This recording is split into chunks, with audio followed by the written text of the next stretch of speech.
کہ رمضان کے یہ روزے ہم اللہ کو خوش کرنے کے لیے رکھیں گے، ایک عادت کے طور پہ نہیں، اور دل میں پکا ارادہ کرنا ہوگا کہ نیکیوں سے رمضان کو آباد کرنا ہے۔ اب ہم گناہوں کو چھوڑ دیں گے، رمضان کا ہر لمحہ اللہ کی رضا میں گزاریں گے۔ یہ عزم بے حد ضروری ہے، کیونکہ موت کا کوئی بھروسہ نہیں۔ ہم جانتے ہیں کہ گزشتہ رمضان کے کتنے ساتھی ہمارے درمیان نہیں رہے۔ رمضان کا مقصد صرف روزے رکھنا اور بھوکے پیاسے رہنا نہیں ہے، بلکہ اپنی روحانی حالت کو بہتر بنانا ہے، جیسا کہ اللہ تبارک و تعالیٰ رمضان کے روزے کی فرضیت کا مقصد بیان کرتے ہوئے فرماتا ہے، یا ایھا الذین آمنوا کتب علیکم الصیام کما کتب علی الذین من قبلکم لعلکم تتقون۔ اے ایمان والو، تم پر روزے فرض کیے گئے ہیں جیسے تم سے پہلے کے لوگوں پر فرض کیے گئے تھے، تاکہ تم پرہیزگار بن جاؤ۔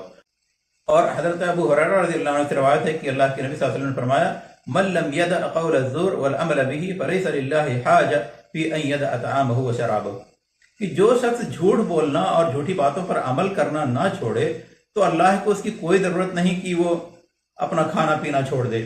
یہ ایک وعید ہے کہ ایسے شخص کا روزہ اللہ کے یہاں قبول نہیں ہو سکتا جو جھوٹ بولنا اور جھوٹ پر عمل کرنا نہیں چھوڑتا۔